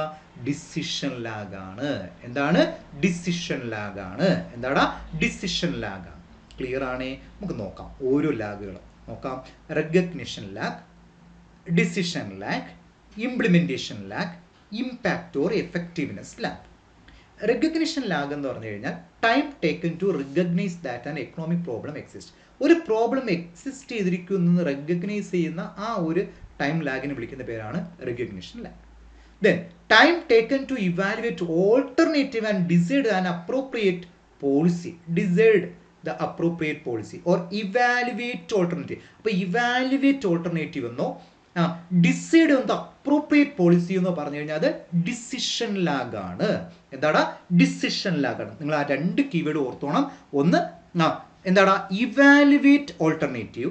2 decide on the appropriate policy. Decide എന്ന വാക്ക് വന്നു കഴിഞ്ഞാൽ തന്നെ ഡിസിഷൻ. പക്ഷെ ചോദ്യകർത്താവ് മനഃപൂർവ്വം ആ ഡിസൈഡ് എന്നുള്ള വേർഡ് വിട്ടിട്ട് അവിടെ എന്ത് ചെയ്തു? ഇവാലുവേറ്റ് ഓൾട്ടർനേറ്റീവ് എന്നിട്ടു. മനസ്സിലായോ? അപ്പോൾ ഇവാലുവേഷൻ നടക്കുന്ന ലാഗും അങ്ങനെ നടന്നു കഴിഞ്ഞാൽ ആ ലാഗും ഏത് തന്നെയാണ്? ഡിസിഷൻ ലാഗ് തന്നെയാണ്. ഇനി എന്താ implementation lag? Time taken to put a chosen policy into action അല്ലേ? അതാണ് ഇംപ്ലിമെന്റേഷൻ. ദെൻ ഇമ്പാക്ട് ലാഗ് എന്താ?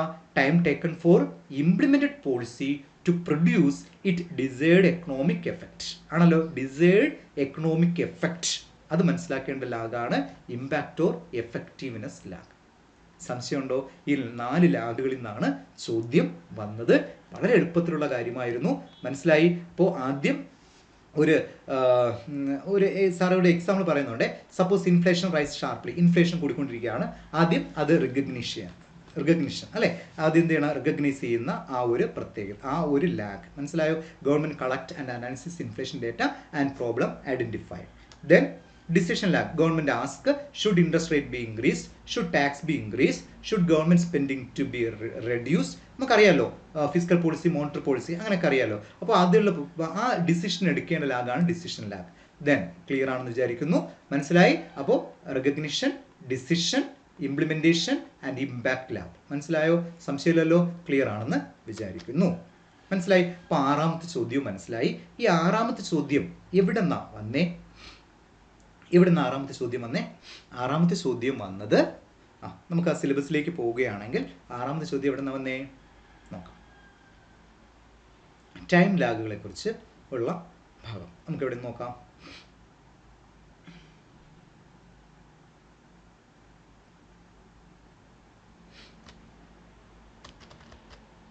യെസ്, നോക്കൂ. യെസ്, ഇവിടെ രണ്ട് ചോദ്യമായി.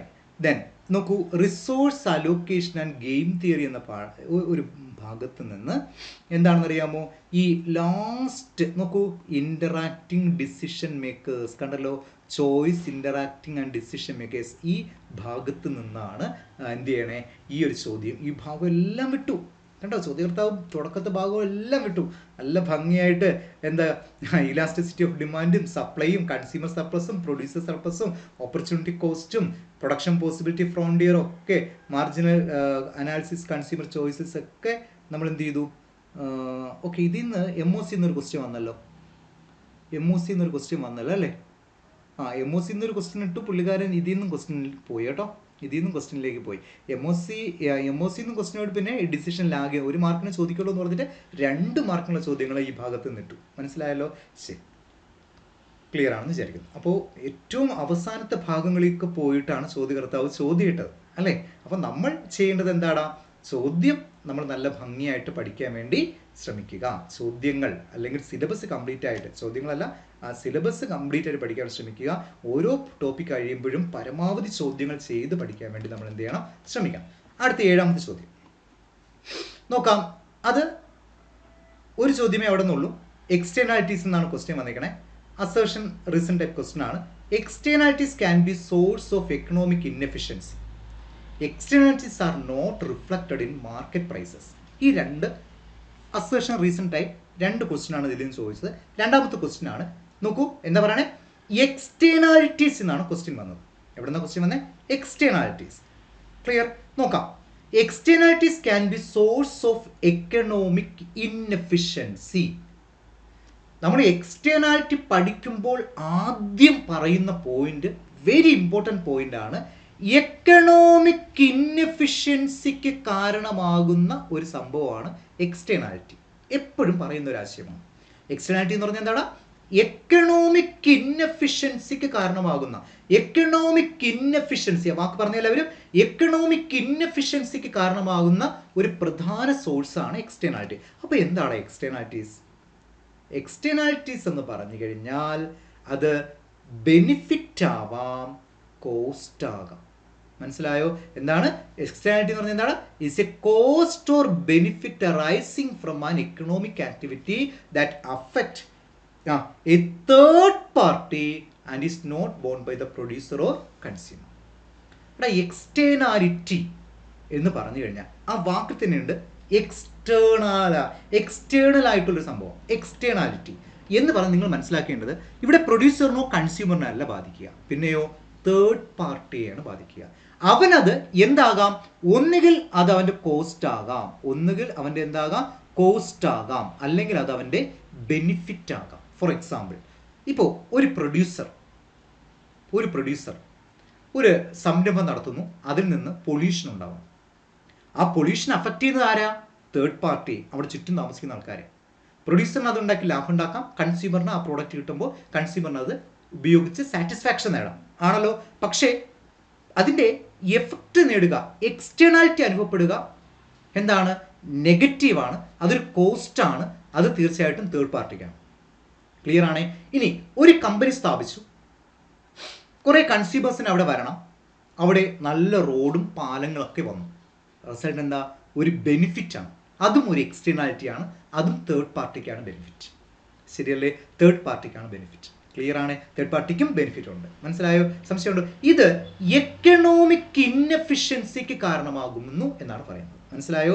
സംശയമുണ്ടോ? ക്ലിയർ ആണല്ലോ? കാരണം because of externalities the market fails to allocate resources effectively or efficiently. Leading to market failure or economic inefficiency. Clear ആണല്ലോ? അപ്പോൾ എക്സ്റ്റേണാലിറ്റി എന്തിന് കാരണമാകുന്നു?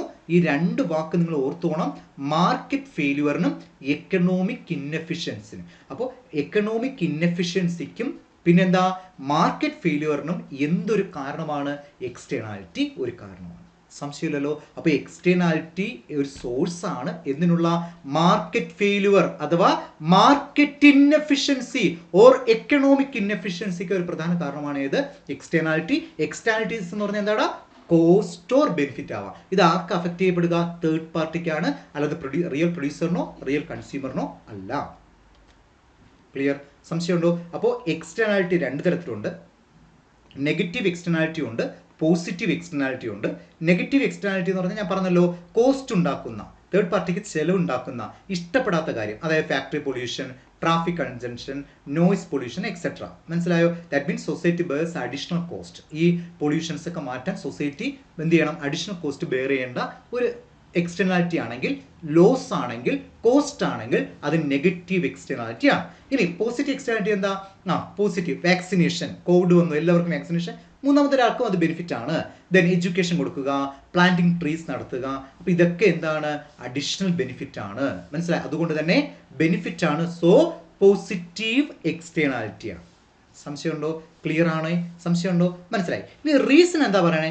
Externalities are not reflected in market price.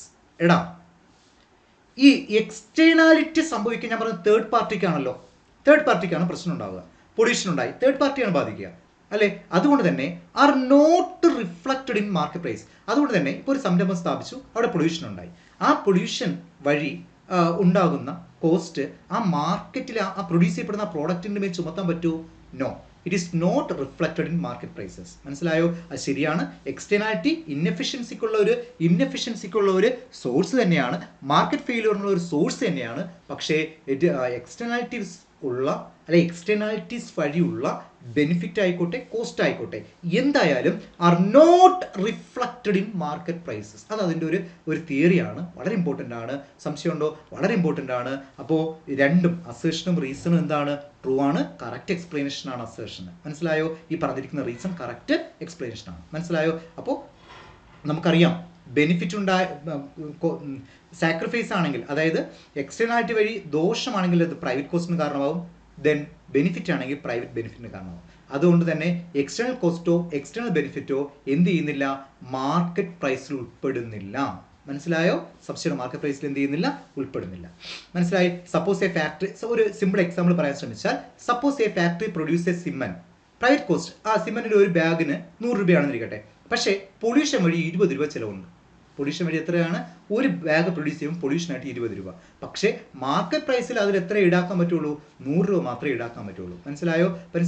അപ്പോൾ അതുകൊണ്ട് തന്നെ എന്നാൽ സോഷ്യൽ കോസ്റ്റ് ആണെങ്കിലോ, പ്രൈവറ്റ് കോസ്റ്റും ഈ എക്സ്റ്റേണൽ കോസ്റ്റ് ആയിട്ടുള്ള പൊല്യൂഷൻ്റെ കോസ്റ്റും കൂടി ചേർത്ത് 120 രൂപ ആവും. പക്ഷേ മാർക്കറ്റ് പ്രൈസിൽ നമുക്ക് എന്ത് മാത്രം കണക്കാക്കാൻ പറ്റൂ? 100 രൂപ. പക്ഷേ അതിൻ്റെ സോഷ്യൽ കോസ്റ്റ് നോക്കിക്കഴിഞ്ഞാൽ പ്രൈവറ്റ് കോസ്റ്റ്, അതായത് ആ ഒരു ബാഗ് സിമെന്റിന്റെ പ്രൈസ് 100 പ്ലസ് അതിന് എക്സ്റ്റേണൽ കോസ്റ്റ്, ഒരു ബാഗ് സിമെന്റ് പ്രൊഡ്യൂസ് ചെയ്യുമ്പോൾ പൊല്യൂഷന് വേണ്ടി ചിലവഴിക്കുന്ന 20 രൂപ കൂടെ ചേർത്തിട്ട് 120 രൂപയാണ് അവിടുത്തെ സോഷ്യൽ കോസ്റ്റ് എന്ന് പറയുന്നത്. പക്ഷേ മാർക്കറ്റ് പ്രൈസിൽ ആ ബാഗിൻ്റെ ഓക്കെ. അപ്പോൾ ഇടയ്ക്കൊന്ന് കട്ടായിരുന്നേ. അപ്പോൾ നമ്മളിത് പറഞ്ഞു വന്നത് ഇതായിരുന്നു. അപ്പോൾ എക്സ്റ്റേണാലിറ്റീസ് അത് പോസിറ്റീവ് ആകാം, നെഗറ്റീവ് ആകാം, അതായത് കോസ്റ്റും ആകാം, ബെനിഫിറ്റും ആകാം. ശരിയാണല്ലേ? അപ്പോൾ മാർക്കറ്റ് പ്രൈസിൽ അത് ആഡ് ചെയ്യുമോ എന്ന് ചോദിച്ചാൽ ആഡ് ചെയ്യില്ല. അതായത് ഒരു പാക്കറ്റ് സിമെന്റ് ബാഗിന് 100 രൂപ. ക്ലിയർ? പൊല്യൂഷൻ വഴി ഉണ്ടാകുന്ന damage, that means external cost ആണ്, 20 per kg ആണ്, 20 per ബാഗ് ആണ്, ആണല്ലോ. അപ്പോൾ ഈ 20 മാർക്കറ്റ് പ്രൈസ് ഉൾപ്പെടുമെന്ന് ചോദിച്ചു കഴിഞ്ഞാൽ ഉൾപ്പെടില്ല. മനസ്സിലായോ? അത് സോഷ്യൽ കോസ്റ്റ് എന്ന് പറയും. സോഷ്യൽ കോസ്റ്റ് എന്താണെന്ന് ചോദിച്ചു കഴിഞ്ഞാൽ private cost plus external cost ആണ്. മനസ്സിലായല്ലോ? ക്ലിയർ ആണല്ലോ? സംശയമുണ്ടോ? ക്ലിയർ? അപ്പോൾ ഇങ്ങനെ since the pollution cost is ignored, cement become artificially cheap leading to overproduction. This is economic inefficiency എന്ന് പറയും. എന്ത് പറയും? Economic inefficiency. ക്ലിയർ ആണെന്ന് വിചാരിക്കും. ശരി, ഇനി പിഗു ഉണ്ടല്ലോ. നമ്മുടെ പിഗു എന്ന് പറഞ്ഞിട്ട് വളരെ ഇമ്പോർട്ടൻ്റ് ആയിട്ടുള്ള വളരെ പ്രധാനപ്പെട്ട, വളരെ ഫെമിലിയർ ആയിട്ടുള്ള ഒരു എക്കോണമിസ്റ്റാണ് പിഗു. അപ്പോൾ പിഗു സോഷ്യൽ കോസ്റ്റ് പറഞ്ഞ അദ്ദേഹത്തിൻ്റെ ഫോർമുലയാണ് private cost plus external cost. Social ബെനിഫിറ്റിന് അദ്ദേഹം എന്താ private benefit plus external benefit അങ്ങനെ ഒരു ഫോർമുല പറഞ്ഞിട്ടുണ്ട്.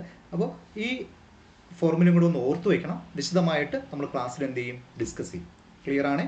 സംശയം ഉണ്ടാർക്കെങ്കിലും ഇല്ല. ഇനി അടുത്ത വളരെ പ്രധാനപ്പെട്ട ഒരു വലിയൊരു മൊഡ്യൂളിൽ നിന്ന് ചോദിച്ച ഒരു ചോദ്യമാണ്, അതും ഏറ്റവും ലാസ്റ്റ് പാർട്ടിയുടെ ഒരു ഭാഗമാണ്. FRBM ആക്ടിനെ കുറിച്ചുണ്ടായ ഒരു ചോദ്യം.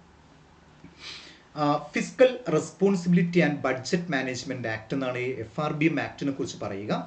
ഇത് പഠിക്കേണ്ടുന്ന ആ മൊഡ്യൂളിലെ ഏറ്റവും ലാസ്റ്റ്, അതായത് 5th മൊഡ്യൂളിലെ ഏറ്റവും ലാസ്റ്റ് ടോപ്പിക്കായിരുന്നു ഈ FRBM ആക്ട്. അതിൽ നിന്ന് ഒരു മാർക്കിന് ചോദിക്കുള്ളായിരുന്നു. ഒത്തിരി വലിയൊരു മൊഡ്യൂളായിരുന്നു. പക്ഷേ FRBM ആക്ട് എന്നാണ് ക്വസ്റ്റ്യൻ ഇട്ടത്. നല്ല എളുപ്പമുള്ള ഒരു ചോദ്യമായിരുന്നു. FRBM act, fiscal responsibility and budget management act. Fiscal responsibility and budget management act. നിങ്ങളിത് ആദ്യമേ മനസ്സിലാക്കുക, ബഡ്ജറ്റ് മാനേജ്മെന്റ് ആക്ട് ആണ് അല്ലെ, ബഡ്ജറ്റ് മാനേജ്മെന്റ് ആക്ട് ആണ് അല്ലെ. ബഡ്ജറ്റ് ആരാണ്? ഗവൺമെന്റ് ആണ് ബഡ്ജറ്റ് പറയുക ആണല്ലേ. ഈ FRBM ആക്ട് 2003 ആക്ട് ആണ്. ഈ ആക്ടിന്റെ ഒബ്ജക്റ്റീവ്സ് ആണ് ക്വസ്റ്റ്യൻ ആയിട്ട് ചോദിച്ചത്. ഒന്ന്, to introduce transparent fiscal management system in the country. ഉറപ്പായിട്ടും ആ ഓപ്ഷൻ റൈറ്റ് ആയിരിക്കും അല്ലടാ. To introduce transparent fiscal management, FRBM, fiscal responsibility and budget management ആണ്. അപ്പോൾ ഫിസ്ക്കൽ മാനേജ്മെന്റിനാണ് ഇത് വന്നത്. ശരിയാണ്. Clear. 2, to introduce a more equitable and manageable distribution of country's ഡെപ്റ്റ് ഓവർ ദി ഇയേഴ്സ് അല്ലെ. അതായത് ഈ FRBM ആക്ട് വന്നതേ നിങ്ങൾ പ്രധാനമായിട്ടും ഓർക്കേണ്ട 2003 ഈ ആക്ട്. 2004 തൊട്ട് ഇത് നിലവിൽ വരുന്നു. മനസ്സിലായി? ഇത് എന്തിന് വന്നു എന്ന് ചോദിച്ചു കഴിഞ്ഞാൽ എന്തിനാണ് ഏറ്റവും പ്രധാനപ്പെട്ട ആശയം എന്ന് പറഞ്ഞാൽ more equitable and manageable distribution, more equitable and manageable distribution of country's ഡെപ്റ്റ്. മനസ്സിലായില്ലേ? അതായത് ഫിസ്ക്കൽ ഡെഫിസിറ്റ്, റവന്യൂ ഡെഫിസിറ്റ്, ഡെഫിസിറ്റുകൾ, കടം പരമാവധി കുറയ്ക്കുകയും മാനേജബിൾ ആവുന്ന രീതിയിലേക്ക് അതിനെ മാറ്റുകയും ചെയ്യുക.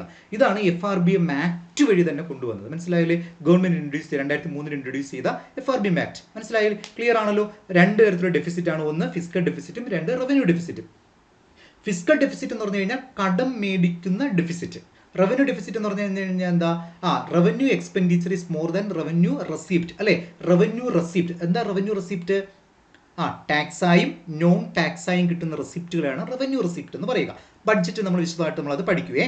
എന്താണ് റവന്യൂ റെസിപ്റ്റ് ആയിട്ടും കിട്ടുന്ന, അതായത് റവന്യൂ റെസിപ്റ്റ് എന്ന് പറഞ്ഞാൽ എന്താ? ടാക്സായും നോൺ ടാക്സായും കിട്ടുന്ന റെസിപ്റ്റുകളാണ് റവന്യൂ റെസിപ്റ്റ്. റവന്യൂ എക്സ്പെൻഡിച്ചർ എന്ന് പറഞ്ഞാൽ എന്താ?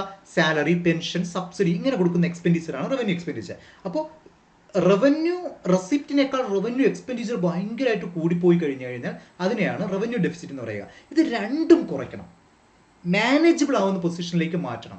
ഇതും ആരുടെ ഒബ്ജക്റ്റീവ് ആയിരുന്നു? FRBM. അപ്പോൾ രണ്ടാമത്തെ ഒബ്ജക്റ്റീവ് ആരുടെ പ്രധാനപ്പെട്ട ഒബ്ജക്റ്റീവ് ആണ്? FRBMന്റെ objective. 3, to aim for fiscal stability to India in the long run അല്ലെ. ആ വാക്ക് തന്നെയുണ്ട്. Fiscal responsibility and budget management act ആണ്. സോ എന്താണ്? ഫിസ്ക്കൽ സ്റ്റെബിലിറ്റി കൊണ്ടുവരണം ഇൻ ദ ലോങ് റൺ. ശരി തന്നെയാണ്. മനസ്സിലായി? ലോങ് റണ്ണിലേക്ക് ഒറ്റടി കടമൊന്നും എഴുതി കളയാൻ പറ്റില്ല. ഒറ്റടി കടം തീർക്കാനും പറ്റില്ല. നമുക്ക് തന്നെ അറിയാലോ, നമ്മുടെ വ്യക്തിപരമായ കടം പോലും തീർക്കാൻ പെടുന്ന പാട്. ശരിയല്ലേ? അപ്പോൾ ലോങ് റണ്ണിൽ ഫിസ്ക്കൽ സ്റ്റെബിലിറ്റി കൊണ്ടുവരിക ഒബ്ജക്റ്റീവാണ്. മനസ്സിലായി? അപ്പോൾ ഇത് 3 ഒബ്ജക്റ്റീവാണ്. 1, 2, 3 ഒബ്ജക്റ്റീവായിട്ട് വരുന്ന എവിടെ? അതായത് 1, 2, 3 ഉണ്ട്. പിന്നെ എന്താ? ഓൾ ഓഫ് ദി എബോവ് ഉണ്ട്. മനസ്സിലായി? ഓൾ ഓഫ് ദി എബോവ് ഉണ്ട്. അപ്പോൾ ഇത് 2 ഓപ്ഷനിലേക്ക് ഇനി അടുത്ത് നിൽക്കേണ്ടി വരും അല്ലേ. 4ാമത്തെ ഓപ്ഷൻ കൂടെ നോക്കാം. To give necessary flexibility to the Reserve Bank of India. To give എന്താ പറയുന്നത്? ടു ഗിവ് എവിടെ? To give necessary flexibility to the Reserve Bank of India. Reserve Bank of India ആയിട്ട് ഇത് എന്തിനു വേണ്ടി? For managing inflation in India. എടാ, Reserve Bank of India ആയിട്ട് FRBM ആക്ടിന് എന്തെങ്കിലും ബന്ധമുണ്ടോ? എന്തുണ്ടോ? ഉണ്ടോ? ഇത് FRBM Act Government of India introduce ചെയ്തതാണ്. മനസ്സിലായോ? ഇൻഫ്ലേഷൻ മാനേജ് ചെയ്യുക അതൊക്കെയല്ല, അത് മോണിറ്ററി പോളിസി, ഫിസ്ക്കൽ പോളിസി അല്ലാതെ തന്നെ ഉണ്ട്. അപ്പോൾ ഇത് FRBM ആക്ടുമായിട്ട് ബന്ധപ്പെട്ട ഒരു ഒബ്ജക്റ്റീവ് അല്ല. അപ്പോൾ 4ാമത്തെ ഓപ്ഷൻ റോങ് ആണ്. ബാക്കി 3 ഒബ്ജക്റ്റീവാണ് ഈ FRBM ആക്ടുമായിട്ടുള്ളത്. ഈ FRBM ആക്ടിനെ കുറിച്ചും അതിൻ്റെ ഒബ്ജക്റ്റീവ്സിനെ കുറിച്ചും പഠിക്കേണ്ടത് വളരെ അത്യാവശ്യമാണ്, വളരെ ഇമ്പോർട്ടൻ്റ് ആണ്. 2003 വന്ന ആക്ടാണ്. 2004 തൊട്ടാണ് ഇത് ഇൻട്രൊഡ്യൂസ് ചെയ്യപ്പെട്ടത്. മനസ്സിലായോ? ഇതിൻ്റെ പ്രധാനപ്പെട്ട ലക്ഷ്യം ഞാൻ നിങ്ങളോട് പറഞ്ഞു. ഫിസ്ക്കൽ മാനേജ്മെൻറ്റ് നടത്തുക, കൺട്രിയുടെ ഡെപ്റ്റ് പരമാവധി കുറയ്ക്കുക, ഡെപ്റ്റ്, ഫിസ്ക്കൽ ഡെഫിസിറ്റ്, പിന്നെ എന്താ? ഫിസിക്കൽ ഡെഫിസിറ്റും റവന്യൂ ഡെഫിസിറ്റുമാണ്. ഫിസിക്കൽ ഡെഫിസിറ്റ് ആ ആക്ട് പറയുന്ന ഇതാണ്. ഏതാ പറയുക? നിങ്ങൾക്ക് അറിയാമോ എന്താ ഈ ആക്ട് പറയുക? ഫിസിക്കൽ ഡെഫിസിറ്റ് 2008-09 മൊത്തം GDP-യുടെ 3% ആക്കണം. അത് എത്ര വെച്ച് കുറയണം? ഫിസിക്കൽ ഡെഫിസിറ്റ് ഓരോ വർഷവും 0.3 വെച്ച് കുറയണം. 0.3 വെച്ച് കുറഞ്ഞിട്ട് 2008-09 ആകുമ്പോൾ 2008-09 ആകുമ്പോൾ മൊത്തം GDP-യുടെ 3% ഫിസിക്കൽ ഡെഫിസിറ്റ് കുറയ്ക്കണം. മനസ്സിലായോ? എന്നാൽ 2026 ബഡ്ജറ്റിലെ ഫിസിക്കൽ ഡെഫിസിറ്റ് എത്രയാണ് പറയണേ? 4.3. എത്രയാണ്? 4.3. ഇതുവരെയും 3% എത്തിയിട്ടില്ല. മനസ്സിലായോ? FRBM ആക്ട് 2003 വന്നതാണ്. പക്ഷേ 2008-09 0.3 വെച്ച് ഓരോ വർഷവും കുറച്ച് 2008-09 മൊത്തം GDP-യുടെ 3% ആക്കണം. ഇതുവരെ എത്തിയിട്ടില്ല. 2026 അത് 4.3 ആണ്. 4.3 വളരെ ഇമ്പോർട്ടൻ്റ് ആണ്. ഇനി റവന്യൂ ഡെഫിസിറ്റ് എന്ന് പറഞ്ഞാൽ ഞാൻ പറഞ്ഞു, നോർമലി ഉള്ള വരുമാനം എങ്ങനെ? ടാക്സ് ആയി, നോൺ ടാക്സ് ആയി. നോർമലി ഉള്ള ചെലവ് അതാണ് റവന്യൂ എക്സ്പെൻഡിച്ചർ. എങ്ങനെ പറഞ്ഞേ? നോർമലി ഉള്ള ചെലവ് എങ്ങനെ? റവന്യൂ സാലറി കൊടുത്ത്, പെൻഷൻ കൊടുത്ത്, സബ്സിഡിയും കൊടുത്തിട്ടുള്ള അതാണ് റവന്യൂ ഡെഫിസിറ്റ്. ഇത് ആ ആക്റ്റിൽ പറയുന്നത് ഓരോ സാമ്പത്തിക വർഷവും ഓരോ ഫിനാൻഷ്യൽ ഇയറും 0.5 വെച്ച് കുറയ്ക്കണം. എത്ര വെച്ച് കുറയ്ക്കണം? 0.5 വെച്ച് കുറച്ച് 2008-09 0 എത്തിക്കണം. റവന്യൂ ഡെഫിസിറ്റ് എത്ര എത്തണം? 0. പക്ഷേ ഇപ്പോൾ അത് 1.5 എത്തിയതേ ഉള്ളൂ. എത്രയോ 2026 കണക്കനുസരിച്ച് എത്ര എത്തിയുള്ളൂ? 1.5. 2008-09 0 എത്തിക്കാൻ ലക്ഷ്യമിട്ടതാ. പക്ഷേ കോവിഡ് ഒക്കെ വന്നു, പ്രശ്നമായി. 2020 കോവിഡ് വന്നതെങ്കിലും 2014 കോൺഗ്രസ് മന്ത്രിസഭ മാറി 14 തൊട്ട് NDA ഗവൺമെന്റ് വന്നു. വീണ്ടും അവർ ഈ ടാർഗറ്റ് മാറ്റി 2018-19 ആക്കി. ശേഷവും അപ്പോഴും കോവിഡ് ഒക്കെ വന്നു, പിന്നെയും പറ്റിയില്ല. ഇപ്പോൾ വീണ്ടും ഞാൻ പറഞ്ഞില്ലേ, ഫിസിക്കൽ ഡെഫിസിറ്റ് 4.3 ആണ്, റവന്യൂ ഡെഫിസിറ്റ് 1.5 ആണ്. വിശദമായിട്ട് നമ്മൾ ക്ലാസ്സിൽ പഠിക്കും. മനസ്സിലായോ? അപ്പോൾ ഇതാണ് FRBM ആക്ട് എന്ന് പറയുന്നത്. മനസ്സിലായോ? ക്ലിയർ ആണോ? 5th ജൂലൈ 2004 ഇത് വരുന്നത്. ഒബ്ജക്റ്റീവ്സ് ഞാൻ 4 ഒബ്ജക്റ്റീവ്സ് നിങ്ങൾക്ക് പറഞ്ഞു തന്നു. ഈ FRBM ആക്ടിന്റെ ഫലമായിട്ട് 3 സ്റ്റേറ്റ്മെന്റ് ഓരോ ബഡ്ജറ്റിലും കൊണ്ടുവരണമെന്ന് നിർദ്ദേശിച്ചു. കാര്യങ്ങൾ ഇതൊക്കെയാണ്. ഒന്ന്, medium term physical policy statement, physical policy strategy statement, macro economic framework statement. മനസ്സിലായോ? ഓരോ ബഡ്ജറ്റിലും നിർബന്ധമായിട്ട് ഈ 3 ഭാഗങ്ങൾ ഉണ്ടാകണമെന്ന് FRBM ആക്ടിലൂടെ നിർദ്ദേശിച്ചിട്ടുണ്ട്. അത് ഏതൊക്കെയാണ്? Medium term physical policy statement, 2 physical policy strategy statement, 3 macro economic framework statement. മനസ്സിലായോ? അപ്പോൾ ഇത് എന്തൊക്കെയാണെന്ന് നമ്മൾ ക്ലാസ്സിൽ നല്ല ഭംഗിയായിട്ട് എന്ത് ചെയ്യും? വിശദീകരിക്കും. ഇപ്പോൾ സാർ അത് വിശദീകരിക്കുന്നില്ല.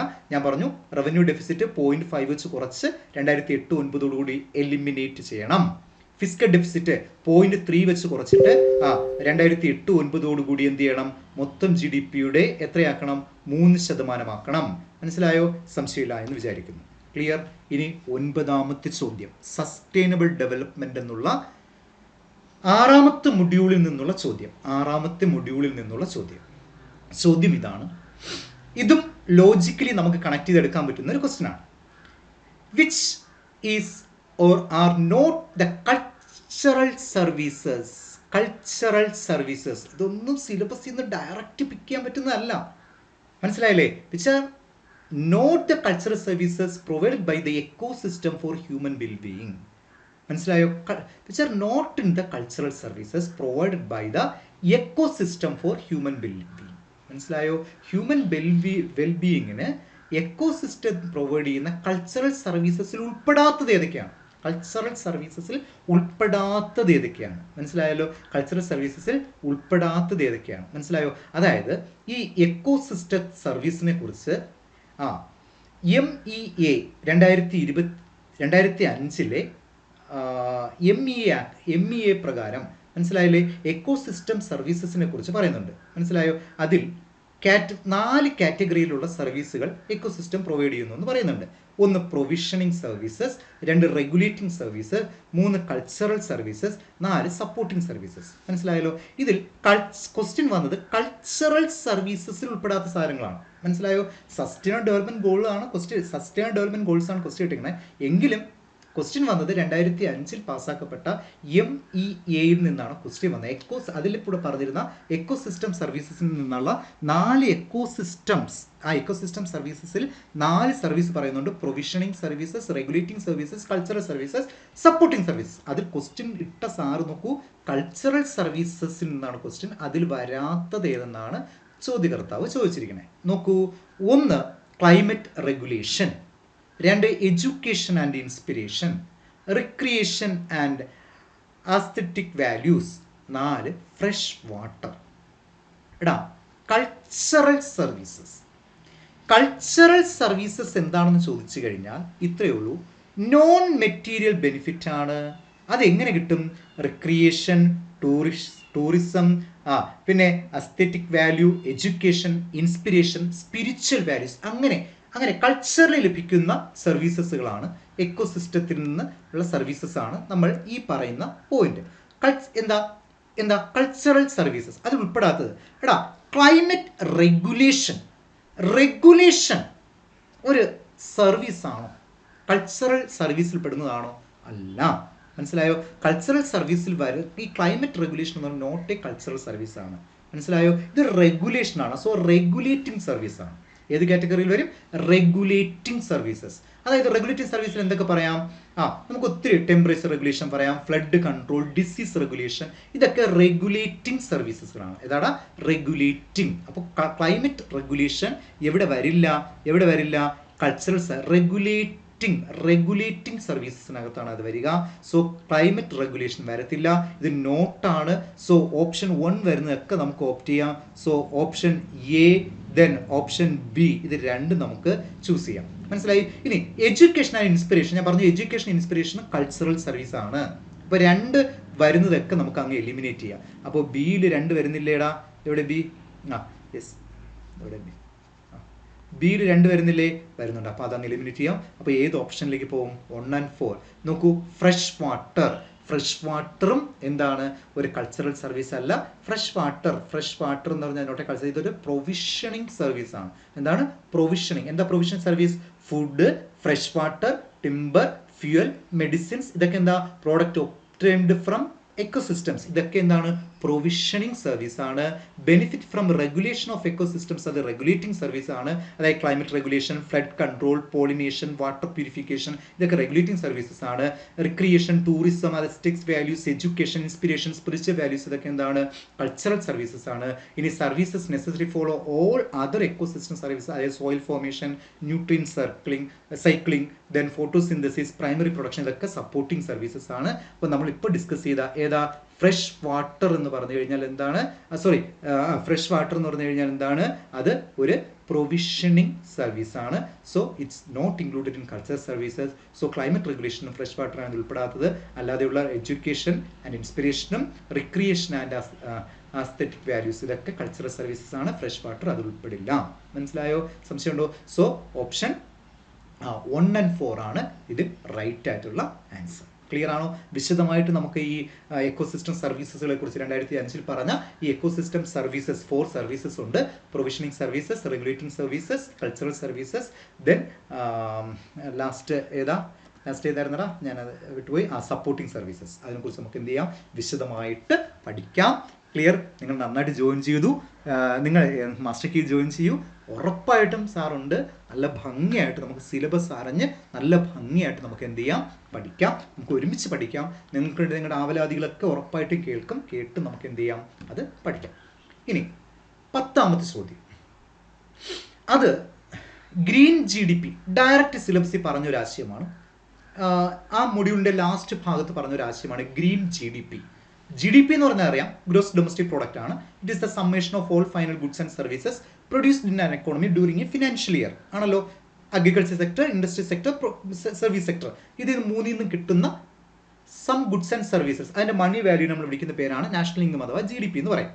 ഇവിടെ ചോദിച്ചത് ഗ്രീൻ GDP കുറിച്ചിട്ടാണ്. മനസ്സിലായോ? ഇതിൽ നോട്ട് റിലേറ്റഡ്, ഗ്രീൻ GDP ആയിട്ട് ബന്ധപ്പെടാത്തത് നോട്ട് റിലേറ്റഡ് ആണ്. നമുക്ക് നോക്കാം. ഫസ്റ്റ് ഓപ്ഷൻ നോട്ട് റിലേറ്റഡ് ആണ്. Green GDP incorporate quantifying the economic values of natural resources and ecosystem. ഒന്ന് ചിന്തിക്കടാ. ഗ്രീൻ GDP ആണ്. ഇൻകോർപ്പറേറ്റ് ക്വാണ്ടിഫൈ, GDP എന്ന് പറഞ്ഞാൽ ഒരു ക്വാണ്ടിഫൈഡ് ഡേറ്റ ആണ്. നിങ്ങൾക്കറിയാം, ക്വാണ്ടിഫൈ ചെയ്യാണ് the economic values of natural resource and ecosystems. അല്ലെ, ഗ്രീൻ കൊണ്ട് ഉദ്ദേശിക്കുന്നത് നാച്ചുറൽ വാല്യൂസും നാച്ചുറൽ റിസോഴ്സസും എക്കോസിസ്റ്റംസ് ആണല്ലോ. ആണ്. അപ്പോൾ അതിന്റെ ക്വാണ്ടിഫൈയിങ് ആണല്ലോ. ആണ്. അപ്പോൾ ഫസ്റ്റ് സ്റ്റേറ്റ്മെന്റ് റൈറ്റ് ആണ്. നോട്ട് ഇൻക്ലൂഡഡ് എന്നാണ് ക്വസ്റ്റ്യൻ. അപ്പോൾ ഒന്ന് വരുന്നത് ഒന്ന് റൈറ്റ് ആണ്. നോട്ട് ഇൻക്ലൂഡ് ഒന്ന് വരുന്നതൊക്കെ നമുക്ക് അങ്ങ് എലിമിനേറ്റ് ചെയ്ത് കളയാം. അത് ആൻസർ അല്ല. ഓപ്ഷൻ ഡി നമുക്ക് എലിമിനേറ്റ് ചെയ്യാം. ദെൻ ഓപ്ഷൻ എയും നമുക്ക് എന്ത് ചെയ്യാം, ഓപ്ഷൻ എയും നമുക്ക് എന്ത് ചെയ്യാം, എലിമിനേറ്റ് ചെയ്യാം. അപ്പോൾ ഇനി നിൽക്കുന്നത് ഓപ്ഷൻ ബിയിലും സിയിലും ആയിട്ടാണ്. നോക്കാം. 2 green GDP GGDP doesn't allow policymakers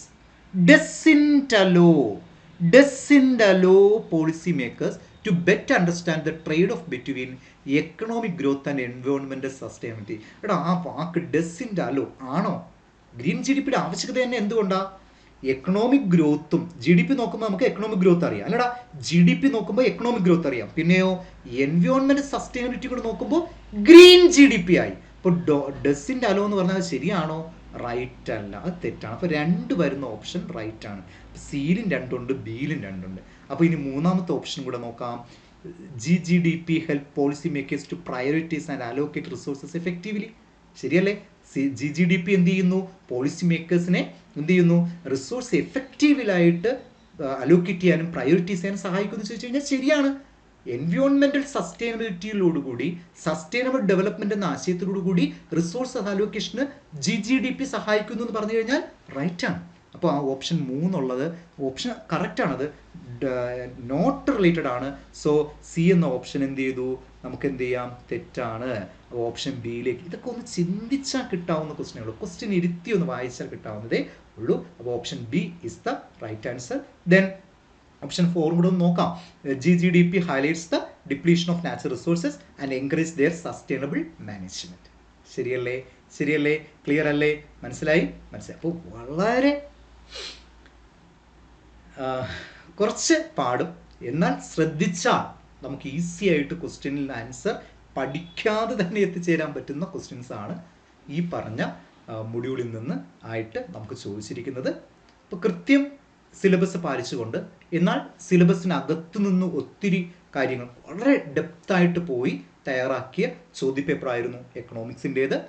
നല്ല ഭംഗിയായിട്ട് നിങ്ങൾ പഠിച്ചു കഴിഞ്ഞാൽ ഉറപ്പായിട്ടും അടുത്ത പരീക്ഷ നമുക്ക് ക്രാക്ക് ചെയ്യാൻ പറ്റും. എക്കണോമിക്സ് നമ്മൾ നല്ല ഭംഗിയായിട്ട് പഠിക്കും. ഓരോ ടോപ്പിക്കും നമ്മൾ വളരെ മനസ്സിലാക്കി, വളരെ ഡെപ്തായിട്ട് മനസ്സിലാക്കി ക്വസ്റ്റ്യൻ ആൻസർ ഡിസ്കഷനൊക്കെ നടത്തി നമ്മൾ മനസ്സിലാക്കും. നിങ്ങൾ ഉറപ്പായിട്ടും ഒരു നല്ലൊരു റിസൾട്ട് നിങ്ങൾ പ്രതീക്ഷിക്കുന്നുണ്ടെങ്കിൽ ഉറപ്പായിട്ടും മാസ്റ്റർ കീ ജോയിൻ ചെയ്യുക. നിങ്ങൾക്ക് തീർച്ചയായിട്ടും നല്ലൊരു റിസൾട്ട് കിട്ടും. നല്ല ഭംഗിയായിട്ട് നമ്മൾ സിലബസ്, ഞാനത് ഉറപ്പ് തരുന്നു, സിലബസ് കീറി മുറിച്ച് നമ്മൾ നല്ല ഭംഗിയായിട്ട് നമ്മൾ എന്ത് ചെയ്യും? പഠിക്കും. എക്കണോമിക്സ് എന്നുള്ള 10 മാർക്കും നമ്മൾ നേടും. പിന്നെ അഗ്രികൾച്ചറൽ എക്കണോമിക്സ് നമുക്ക് പഠിക്കാനുണ്ട്. നല്ല ഭംഗിയായിട്ട് നമ്മൾ എന്ത് ചെയ്യും? പഠിക്കും. മനസ്സിലായി? നിങ്ങൾ മാസ്റ്റർ കീ നമ്മുടെ അധ്യാപകരും നിങ്ങളോടൊപ്പം ഉണ്ട്. ഏതൊരു കാര്യത്തിനും നിങ്ങളോടൊപ്പം ഉണ്ട്. റിസർച്ച് ഓഫീസർ പരീക്ഷ ഞങ്ങൾക്ക് അത് വലിയൊരു വിജയം നേടിയതാണ്. നമ്മൾ പറഞ്ഞ ക്വസ്റ്റ്യൻസ് ഒക്കെ ചോദിച്ചു എന്നുള്ളതാണ്. മനസ്സിലായില്ലേ? അപ്പോൾ ആ ഒരു വലിയൊരു ധൈര്യത്തിൻ്റെ അടിസ്ഥാനത്തിൽ നമുക്ക് പറയാം, നിങ്ങൾ ഉറപ്പായിട്ട് ജോയിൻ ചെയ്തോളൂ. നിങ്ങൾക്ക് ഉറപ്പായിട്ട് നല്ലൊരു റിസൾട്ട് എന്ത് ചെയ്യും? കിട്ടും. Thank you very much. നിങ്ങളുടെ ക്ലാസ്സിന് നിങ്ങളുടെ അഭിപ്രായങ്ങളൊക്കെ നിങ്ങളുടെ മെൻറ്റർ ഒന്ന് അറിയിക്കണം കേട്ടോ. നിങ്ങൾ അറിയിക്കുക. മനസ്സിലായി? ശരി, okay. Thank you very much.